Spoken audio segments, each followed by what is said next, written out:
Hello, how are you? You're very early. Hi guys, how are you? Hi Ali, how are you doing? How are you this evening? So welcome to the Tessa-Marie show.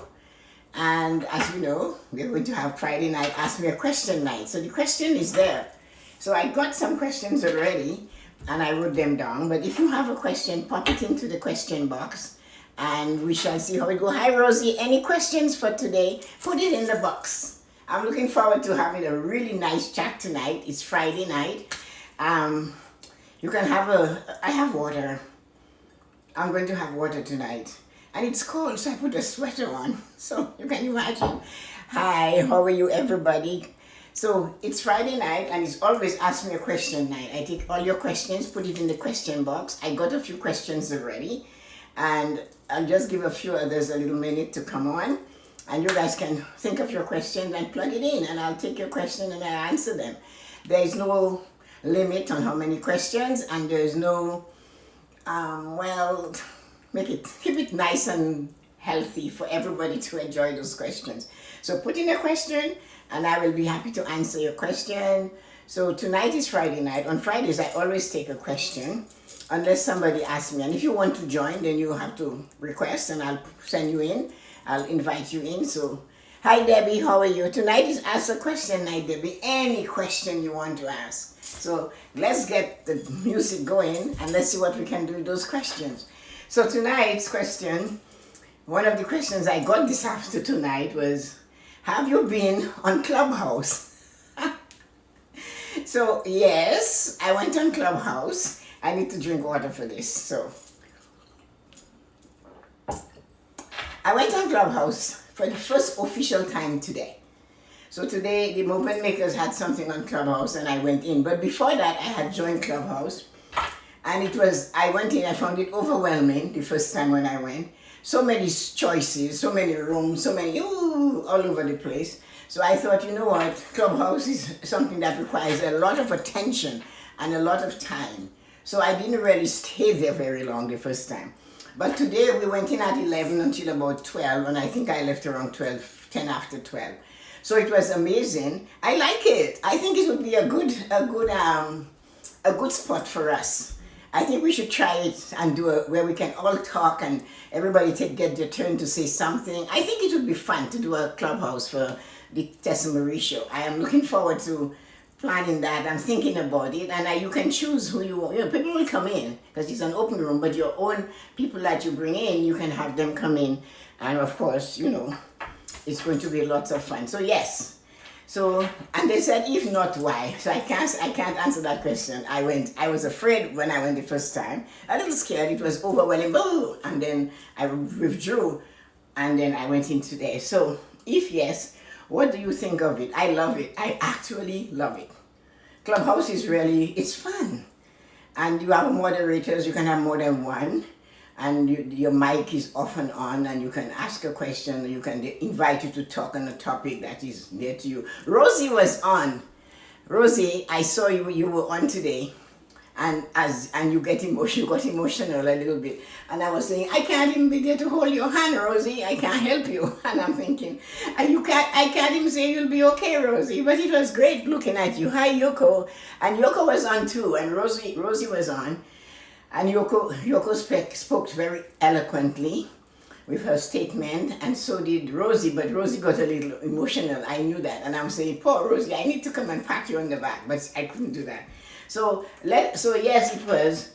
And they asked me if I would have a room. And I'm thinking, yes, I really, really enjoyed it. So I think we should have a room. So let me see what Debbie said. Would you tell us what Clubhouse is? Okay, Clubhouse. Who wants to? Yoko, come in and you can talk about Clubhouse. But a Clubhouse is it's like a radio show, really. Hi, Patrick. So Clubhouse is like a radio show. You go in. You have a room, you can visit different types of rooms. People are talking, you have to put your hand up, a little hand, you press that, there's a mic, you can flash your mic, and they can bring you in and ask you, and you can say what you want to say. So it's like a radio show. They could ask a question, or you could join in the conversation, and it's really, not 10 people cannot do it at the same time. So it's kind of regulated to the point one person speaks at a time. And Susie was there today too, so it was really a lot of fun. Thanks, Susie. We enjoyed it. I did. So it's like a big radio show. You don't see anybody. You don't see nobody's face is showing. All you hear is the voice. Can hear the voices, and it's really really nice. So hi, hello, Melinda, Christina. Oh, it's Belinda. Belinda. So Clubhouse was fun. You don't see faces. You just see the mics and an image. Like your image on Instagram or Facebook, and you're there and you're talking, and they will let you talk. There's a mic. They can mute you. You can mute yourself. You don't have to speak. You can come as a visitor to a room. Yoko said I'm explaining very well about it, but it was a lot of fun. Yoko gave me a little bit of heads up. I had my mic off when I first came in, so I had to mute myself, and that was good. Who else was there? Most of the movement makers and some people who were in the area who dropped in were also there. So it was a lot of fun, and the volume was good. The conversation was really good. There was a lot of information on YouTube that Evan gave in the first hour. So that's what Clubhouse is. It's like Zoom, except you don't see anybody. That's the difference. It's Zoom without seeing. All you see is the little circles, and when the person is talking, the mic is off and the circle is spinning. And that's what Clubhouse is all about. So yes, would you have a room in Clubhouse? I would definitely have a room in Clubhouse. I think it would be fun for us. I think a number of people should get together and create a room. And I think that would give us a lot of fun for us to get together and choose a topic, or have other people come in, because people will be wandering through and they will see the room is open and they'll come in. They can listen and they can ask to speak. So if you know them, like today, Mark Drager knew a few of the people. He had seen them in other rooms, and he went and he talked to them because they came in. I guess they saw his name, he saw them, and there was a connection, and they shared some important information with us. So it was really, really nice. So Coach Susie is saying, let's do it. Hi, Donato, how are you? So everybody, it was really a good experience for me. I liked it. I like anything new. Even if I don't understand it very well, I like it. I'm going to try it. So yes, it was fun. And who else? A lot of people came on. A lot of really interesting people were there. So, what do you want to name room? Ha ha, Yoko, I don't know. All of us will have to get together who is willing to go into that room and choose a topic and name the room. So I don't know. The Queen's on fire. We'll see what we can come up with. I think it would be fabulous. I enjoyed it. I think we could have a room doing different things. Have some people that are always at the room, and some of them that will come one day, 1, 2. So yes, it was smooth, and I don't know if it's almost smooth. When something goes haywire, I go haywire with it, especially with technology. So I wanted to make sure that we had a good time, and we did. So I enjoyed that, and I would love to have a room. So we can work on that, and let's see where it goes. Hi, Tehran, how are you? So we're talking about Clubhouse, Tehran. I hope your game. We might consider having a room. So guys, put your questions in the question box. My questions I got today was all about Clubhouse, and that was from somebody named Joanna. So yes, so you can put a question. There's one question here already. So let's see what it is. Rosie said, I need to write a letter, but I'm watching your apps going back and forth to the refrigerator. Any tips? Okay, Rosie, that is fixable. Procrastination, Rosie, is not something that is difficult to get away from, and it's not something that is easy to get away from. Procrastination is right in the middle. Either you do it or you don't do it. And the thing is, with procrastination, you're ready to do it. You want to do it. So you see, you're not on the side saying, I'm not doing it. So you're almost there, but you're not quite there. So you have left, I am not doing it, and you're standing in the middle or on the side of, should I do it? I'm really scared of doing it. Oh, can I write this letter? And then you either hyperventilate, you go to the fridge, and you just eat something. Sometimes you'll open the fridge and anything to detract you from actually taking it. So procrastination is really harder to do and not to do. It's so funny. Because like I saw somebody who had really bad procrastination, they got the paint. It took them about 2 months to get the can of paint, and they put it in front of the wall they were going to paint. Then they went back and they got the brush a month later. Then they said, oh, I forgot the stick to stir the paint. Well, now the paint is sitting there too long, I need to shake the paint. So all of that took months and months and months, and the wall, of course, got painted about 2.5 years later. But it took one coat on the wall that was not done properly 1.5 years. It just sat there. So procrastination is not that you don't want to do it, you want to do it, but you're afraid of the process of doing it. And that is because you're afraid that you'll be fearful, afraid that something will happen. Suppose I don't have the proper grammar.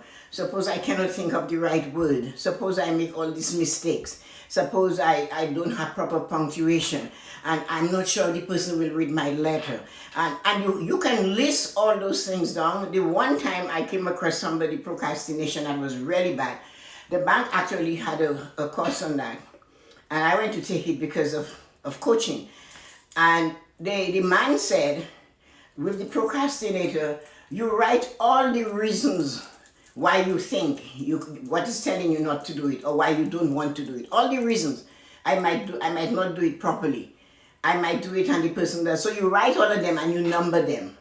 But he said, you don't write them one after the other. You leave 3 lines between each reason why you want to do it on one side and which reason why you're afraid to do it. And then the consequences if you don't do it. So you have 3 columns. And between those columns, you have these spaces, 3 lines. And on those 3 lines, you start writing why you should do it, or why you shouldn't behave like that, or why you shouldn't be fearful. And he said, very soon you will notice these numbers will get smaller. You have smaller space, and of course you'll have less room, and there's nothing left to do. So you go back and you add all the reasons why you should do it. And you look at the easiest reason why you should do it, and you do that first. So if it's something you have to do by a deadline, he said you write the deadline anywhere. He said write it in the palm of your hand. Every time you open your hand, you'll see the deadline. And that should encourage you to do it. But that is easier said than done, right? So this girl actually wrote it in her palm. And she said she washed her hand, and for some reason it wouldn't go away, so she could see it. And then finally, one day she picked it up and she said, I'm going to try to do this. All she wanted to do was to get a resume going. That was her biggest thing. She knew her resume was so old, she had done so many new things, and she could not go to apply for the job she wanted with this resume. So she didn't have to do it herself. She had the facilities to send the information to somebody to get it done, and somebody else would have paid for it, which was the bank. But she couldn't put herself together to gather the information. So with procrastination, you have to find the reason why you should do it first. And then you're in the middle anyway. You're there, you're not doing it, or you're doing it. You have left both ends hanging, and you're in the middle, and you have to choose. But making those 3 rows, those 3 columns that he suggested, and then putting all the reasons under each of those numbers and deleting them and bringing them to the reason why, and choose one, and it's the easiest thing to do. The easiest thing that you have to do. So she ended up putting out the resume. She got it, she took the resume, put it on the computer, and she had it there. She took it, she had it at home. It stayed on the computer for about a week. Then one day she looked at her list again and she went back and she started working on it. It took her about 3 weeks after the course, but she did do it. She did put the documents together and she did send it away to the people to help her to get it done.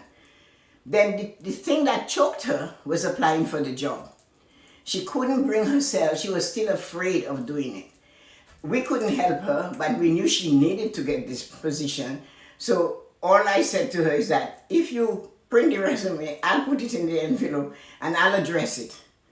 And then she said, what? I said, then you take it to the branch and you leave it at the reception. And her hands started to sweat. It was like water was dripping from her hand. And I knew her feet was having the same problem.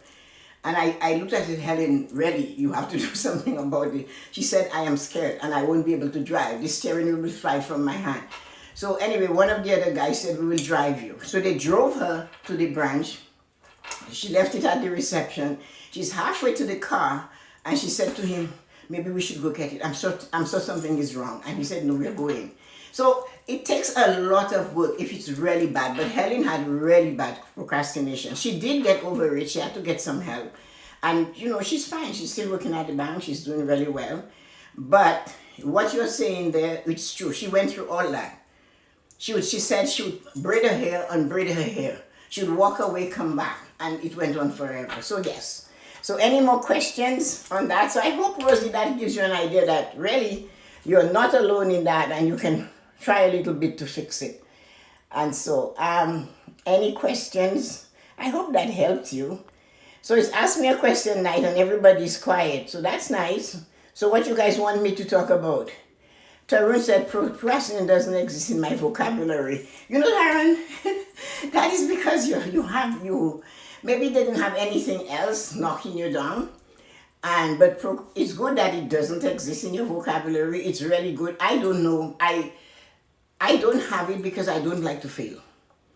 I don't like to know I didn't do it.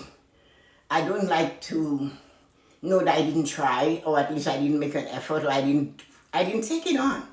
So I take on things and I will work them through to the bone. I will beg for help. I will seek help. I will tear my hair apart. I will walk. I'll study it. But I'll do it. I don't procrastinate at all, because I think it's maybe the experience of seeing people who had it very badly. I wasn't raised to even think of that word. There were certain words that I couldn't use in my family, like cannot. We couldn't use that word. And I'm sure we wouldn't. You had to do it. You had to do it. I remember we having to get up at 3 a.m., setting an alarm at 3 a.m. to go wake the bakers up for the bakery. We had to set an alarm to go wake somebody up so that they can come to work, so that they can make money for themselves. But my parents said, if they're not going to come, we have customers to give that bread to, we have to go find them.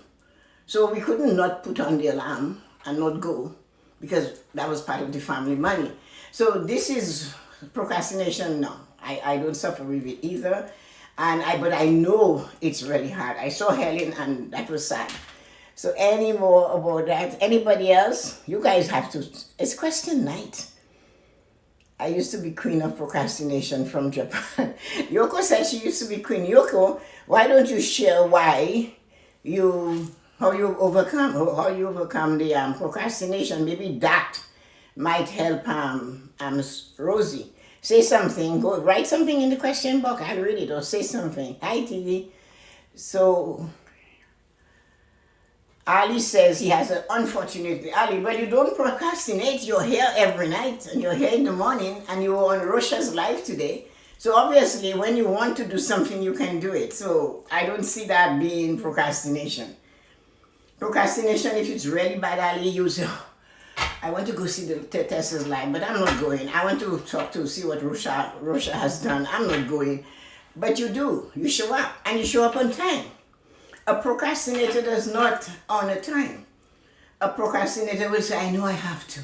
I need to get there. But you know what? Maybe I should put a load of laundry on. I know what? I should put something else. You know what? That's a procrastinator.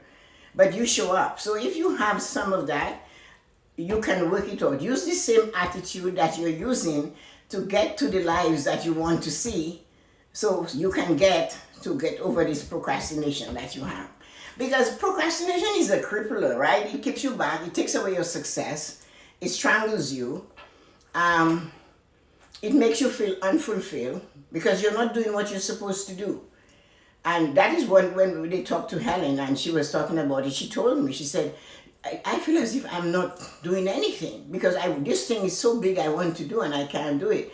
So if you have it, you can work. But again, like they said to her, take little step. Look for the easiest thing in the whole thing and do it first. So it's like taking little bites, but don't go chewing a big gulp. It will be the same thing like putting a big piece of food in your mouth. You'll choke on it. So that's what I think you can do. So Susie, and Good, Rosie. Good for you. Rosie said she's writing the letter now. So, guys, give her a hand, give her a hands up. It's a joy to watch you. You do. Thank you so much. God sent. Anyway, everybody can watch me. You guys come here to watch me. I ask you to do something, and everybody is telling me, I love watching you. It's a joy. It's this. I can only stimulate you when I ask you for something. Give it to me. I said to you guys that, you know what I'm going to do? I'll get you guys for that. Hold on. I'll be back.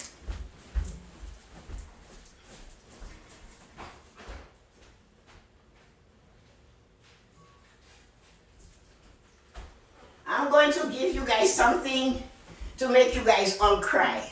So are you guys ready? All these people that are not going to give me a question tonight on a Friday night. Come on. So I have to put glasses on for this. So it serves you guys right. All we need is to find that passion, that drive, and procrastination will be a thing.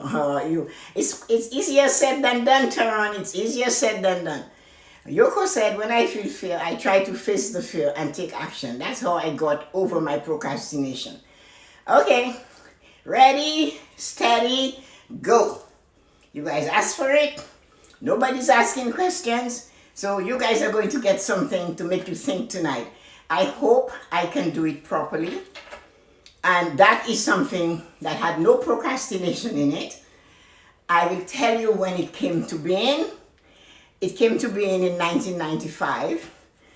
It was in the summer. I was coming from writing a 4-hour exam, a 25-page financial plan on a family of 4. And that, since you guys are not asking questions, I'm going to give it to you. So I was coming home around 9 o'clock. It was summer, so the sun was still up. And while I was waiting in the train, I noticed something.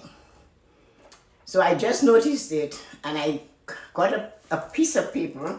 Actually, I still have it because I kept it in the safety deposit box. I have that piece of paper, and I began to write a story. So I'm going to read it to you guys, since you people are not giving me what I asked for, which was questions. I will ask a question. There's no question in the question box, so here it goes. It's called The Story of a Tree. I decided to migrate to the big city. And when I arrived, I planted myself in a lovely spot in a big field. I prayed for rain, and then I prayed for sunshine. These things looked really good. I got rain, and then I got sunshine. I started to grow. My leaves began to sprout, and I began to develop a nice smooth trunk and good strong branches. I was the happiest guy in town. I prayed, and I followed the golden rule. But one morning, I woke up to the sound of a lot of humans and heavy machinery. I was so frightened. I did not know what was going on. I knew, though, that this was not good news. I sat and waited, hoping that I would not have to face this noise and ruckus much longer. Suddenly, I heard a loud voice saying, "Okay, Joe, let it rip. It's all yours. We need this done before the snow comes." I had not heard words like that before, and I did not understand them either. You see, I was just 5 inches tall, and my only friends had been butterflies. But I learned really quickly what was going on. Before I could catch my breath, a heavy boot came down on me. I hurt all over, and I started praying. "Oh God," I said, "help me. If I must die, take me to heaven." I prayed and prayed until suddenly the man lifted his boot. I was really sore all over. My leaves were bruised and my branches were bent. I felt so alone and forsaken. "That," I said, "that." I couldn't believe I just laid there. During that time, I thought about the big plans that I had made before leaving home. I had decided that I would be the biggest, tallest, greenest, and prettiest tree in this entire city. My dream was for people who would arrange to meet next to me, and lovers would sit beneath my branches, and weary people rest against my trunk. This had been my plan, my life goal, my dream. But now, I saw all those plans fading before me. I saw my mother's tears when I decided to leave home, and I felt my father's silence. So again, I prayed to God to help me. I miss my mom, my dad, my big brother, and all my sisters.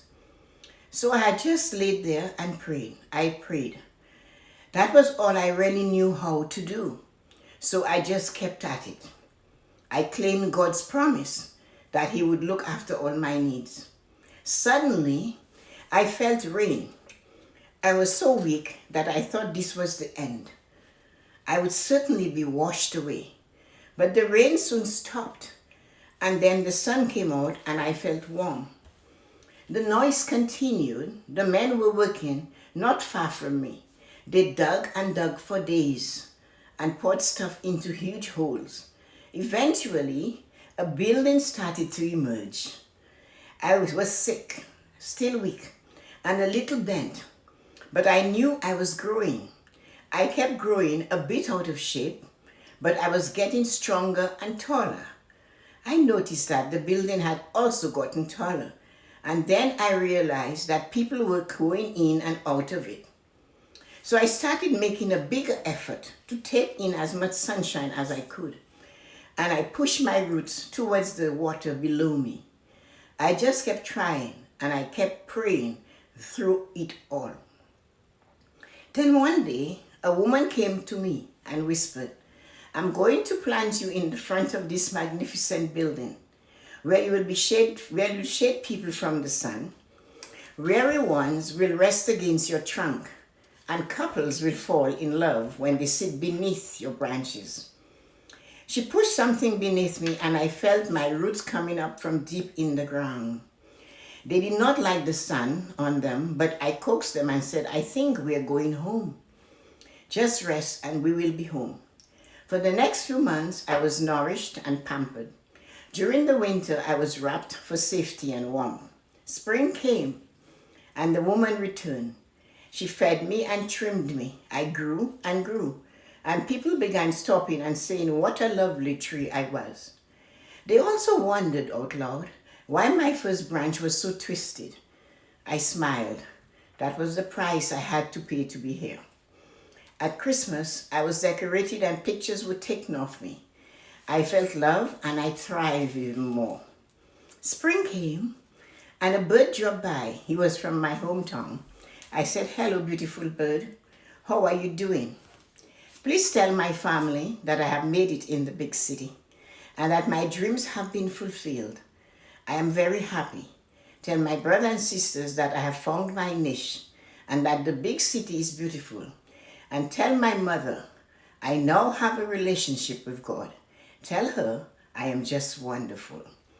We are all just little trees when we leave home and go away. We should remember, though, that if we keep our faith alive and stay focused on our dreams, we too can be loved and give love to others, even if we have to pay a price to be there. Yes, I made it! So I hope you guys liked it. You asked for it. And it's so, no, are you guys still there? Say something. Do something.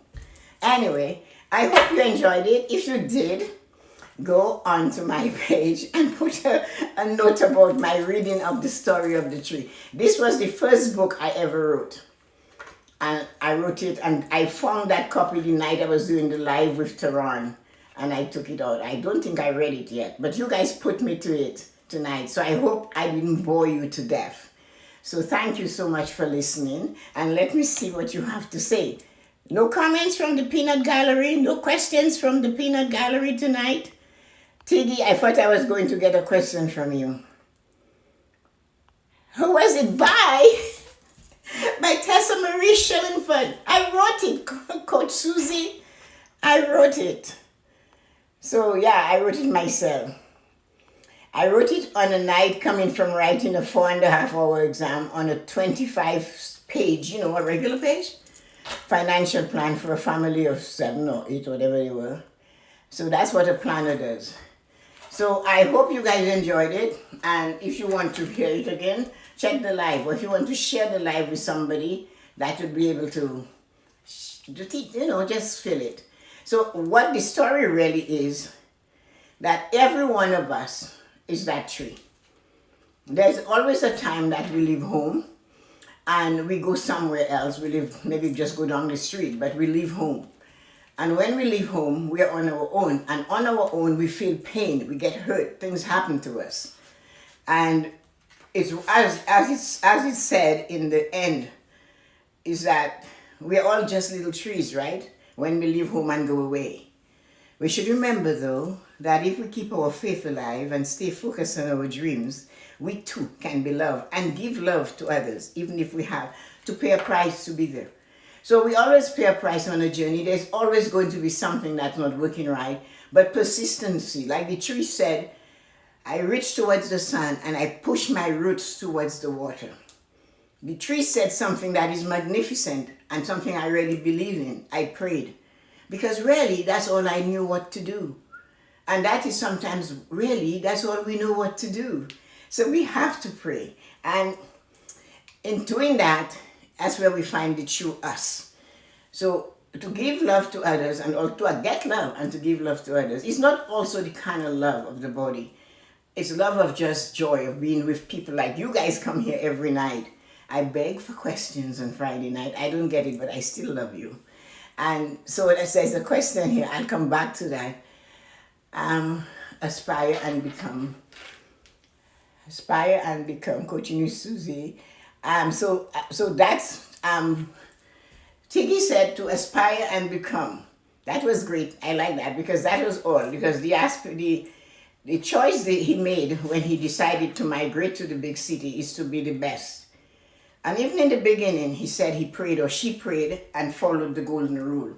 So it runs through the vein of my life, and I've always been like this. I have no idea why. I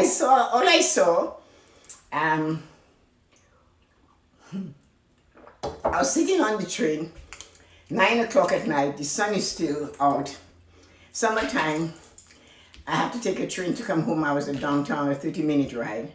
So you wait on the train, and there were 700 people writing that exam from all different parts of Canada. And I got on the train and I sat on the window. And as the train is pulling out of the station, there are all these places to be called the O'Keefe Center, it's the hummingbirds, they name them as you know. And I was looking out the window and I saw this little tree growing between the rocks and the thing. And then that came out of it. So it's very similar to what I do with my writing all the time. I see one thing. As I said, I see words. So when I saw this little plant growing out of the rock, I created this out of it. And in the 20-minute ride, I wrote it. And when my husband picked me up at this train station, it's just about 3 minutes from the house. And I had it in my paper, and I said, were you writing? I said, yes. He said, what did you write? I said, I don't know. I saw this little thing growing from the rocks, and I wrote something. I haven't really read it. I just wrote it. So when he got home, he read it. He said, this is cool. And that was one writing. No, he said, this is cool. But again, this is somebody that believed in me explicitly. So everything I did was cool. When I caught the house on fire, this is cool, Tessa-Marie. Why did you burn the steak? That was how it went. And I have a friend in India who was here, and he went to India and he did the back for me, the front, and he did some sketches for me. And I wrote, and another friend of both of us had a print shop, and he printed it. So it wasn't really done for that, and I gave it to family and friends. The funny thing about this book is that everyone who reads it or who received one of the book asked me, is this about me? And I really didn't know. That is one of the reasons too why I ask you guys to follow your intuition.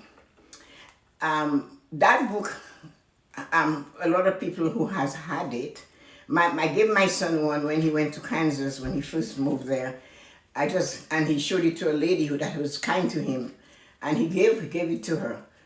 And then she asked him to get her 12 more. And so I had to send them. And she said she distributed to people. But the thing about it is, everybody has the story, they read it, and they can align with it, especially those who worship. And they can align their life with it, or some of their journey, not all of it, but part of their journey, where they had to push through and look for the sun, push for the water. Nobody's going to, somebody steps on you, like the man stepping on the plant, the woman helping you, somebody lifting a hand to help my son when he went to Kansas City, Missouri from Toronto at the age of 23. So things like that. And here it is. So I hope you guys enjoyed it. And next Friday, could you guys bring some questions? I need you guys to fill me up sometimes. So have a wonderful evening, each and every one of you. And don't forget the story of the tree. I have a series of books, stories like this. So I have more, but we'll see what we can do with them. So have a wonderful evening and take care and enjoy your lives. And don't forget, you too can be that tree if you choose to. So have a wonderful, when I filmed it, no new questions. Tiggy had a good one. That was a nice statement. You want to hear Tiggy's question? It really wasn't a question.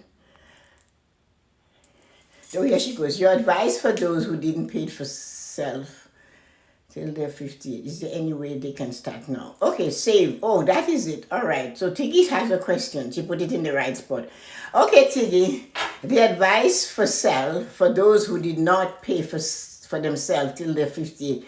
Of course, all you mean is there where you can start. As long as you're alive, you can start. Come on, Tiggy. Are you still there? I didn't see that question. Tiggy, as long as you're alive, you can start.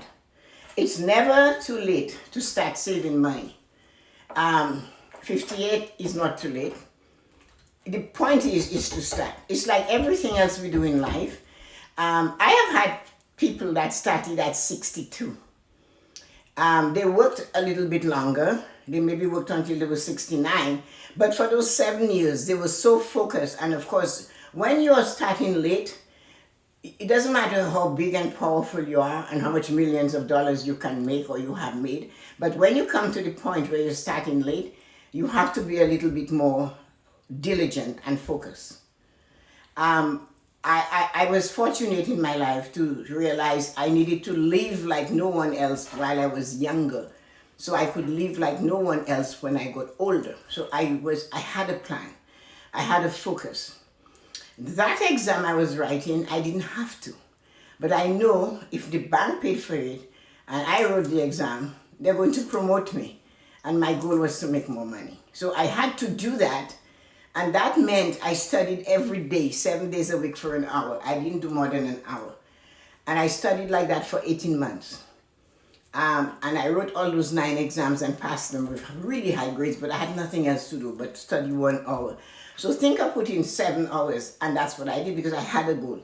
So starting at 58 to save money is not difficult. It's a matter of making it automatically and constantly. And the reason why you have to do it automatically is that it's very seldom a human pays itself back. A lot of you will know that if you have money in a savings account and you take it out and you use it, you're not going to be diligent enough to go put it back when things get better. So for that reason, if you owe money, you will pay the people back. So one of the things I did with people who couldn't save was get them to save $5,000 or $1,000 or what, and take it to the bank and give it to the bank as collateral for the bank's cash, which they have to pay back. So their money is still making money, but they now have a loan to pay which they have to honor, and that would force them to build that savings. And another thing I did, I would get them to take that loan of say $5,000 and tell them to hold the loan as collateral, and they make payments, which, because it was easier for them and they were more focused on making the payment to somebody else rather than make the payment for themselves. So I really was so intent on people saving money. I had to think of ways to get people to do it. A lot of them are outside of the box. They're not illegal. It was just thinking to help somebody else. It wasn't thinking for any other purpose because I wasn't going to make any money from that. But the point of it was to help that person to do that. So my advice is that you go to your financial institution and have them take it at the same time every month or twice a week at the same time, the same amount every time, forever. And you don't touch it. Just don't touch it. And it has to have a purpose. So most financial institutions give you an option when you go on your profile, and then the left hand side, it will say rename your account or give your account a nickname or something similar to that. So you go in and you change that name. Is a name, not your name, but the name where it says savings. You could put vacation savings account. So you put the word vacation, home buying account, car buying account, getting out of debt account, emergency account. So you can rename it. When something has a name, it has a purpose, it has a use. And that name, it becomes something worthy. When it does not have a name, it goes for anything. So it's like you, I cannot call you Joan because your name is Tiggy, right? So I cannot call you Joan, so I have to call you Tiggy. You have a name. If you didn't have a name, I would say, well, what is your name? Hey, I'll give you 100 different purposes and name. So you always name your account. I have a purpose for it and give it a name so that you know what you're using it for. And that is the first thing. Give it a name. Why am I opening this account? What is that money for? If you don't have a name, then it will just go in the wind because it has no claim. There's no claim on it. It's like a piece of land. If your name is on the title, you claim it. Somebody else cannot come and say it's their land. It belongs to you. It's not that somebody will take your money, but you will find several other useless uses for it. So automatic on a regular basis. That's how you save money. If you get paid every 2 weeks and you get paid every Thursday or Friday morning, you tell them take it out, and when your check goes in, it comes out and it swings. And they don't charge you for that. The bank loves to take your money too, because that is the money they loan somebody else. So when you give them that money, they agree to give you a penny and they loan it out to me at 10 cents. They give you a penny and the 9 cents belong to them. So it doesn't matter if all you're saving is $1, because $1 makes $10. You have to remember that. When I first started saving money, my husband and I, all we could save was $1.75 every 2 weeks. I know the incomes back then wasn't a lot, but it was $1.75. The point of it, if we hadn't saved this $1.75, I wouldn't be standing where I am today, because this is the foundation of that's the money that started the process to buy this house. So without starting that little bit of money, I wouldn't be here. We wouldn't have a home. It would just be a different journey. So start with the amount you can afford. Don't make it too big, because it will frustrate you and you'll have to go and take it off. So if when you calculate everything, you can only save $20, then that's what you save, $20. But you'll have them do it for you for free. Every time it will come out the same date, the same day of the week, and the same time of the night. And that money goes into your savings account. Now, if you have an emergency and all you have saved every week is $520 over a year for $10, if you did 20, that is $1,040, right? So can you imagine what that would do if an emergency comes knocking? So that's what you must remember. Start small, but stay consistent. Is it normal to have your own separate money even when you're married? Yes. Yes. Yes. Yes. Yes. Oh, my mother. When I was getting married, my mother said to me, my mother was a woman way before her time. So she said to me, you always must have a bank account on your name. She said, she added to it, if you're going to take your husband's name, she said, then you should have it on your maiden name. And she said, but my mother never changed her name, so naturally none of us girls changed our names.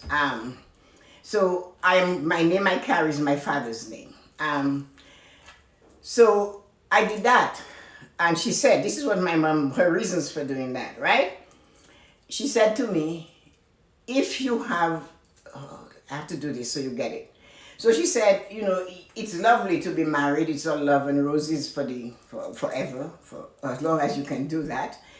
And then she said, if you don't have a bank account of your own, and every time you need something, you have to go to your husband to get the money, or you have to tell him you're taking money from that account to do this, fine. She said, that might just, it might work. He might not resent it. He might like it. But she said, you have a family. You have brothers and you have sisters and you have parents. Yet my parents were quite able to manage all this stuff. But she used that as an analogy for me. And she said, so if your father or your brother or your sister, I need money from you, and you have to go to husband and say, husband, can I get $500? My parents need some money. My brother, my sister, my cousin needs some money. And he will give it to you. She said, of course he'll give it to you. But what he's going to do, the day you have a fight with him, he's going to remind you that your family couldn't afford to take care of themselves. He had to come to their rescue. So she said, to avoid that, establish your own account. Have it. He can know you have it if you want to tell him. But at least if you need to give your brother $500 or your sister to get something for yourself, you have it there. And she said, and I'll use the word as she said it. She said, if you don't work and he gives you money for groceries, she said, siphon some of the money from the grocery money and save it. That's what my mother said. She used the word siphon, and I don't know if you guys know what it is, but when you live on a plantation, you have different trucks. So my brothers would, if one truck doesn't have gas and this one has gas, they'd put the hose in one and pull it, and that siphon in the gas and put it in this other tank immediately. So she said that, you buy something on sale, you save a little here, you save a little there, and you just keep saving that. So this was the advice given by my mother. And I actually gave it to my cousin's wife. Because one day we were talking, and she's my cousin, my first cousin's wife. And she said to me, I have to give him my check. I looked at her, I was aghast, and I'm 4 years younger than her. And I went, what? I must have been about 24. I said, you do what? And I said, no, you don't do that. I said, what is wrong with you? So anyway, we got that change. And I'm still schooling that woman today. So anyway, so guys, this is the answer to that question. Yes, you need to have your own bank account. You can tell him, same name with us. We never change our name. Tiggy marriage. It's true, Tiggy, good for you. My mother must have been African. I don't know. The woman didn't change her name.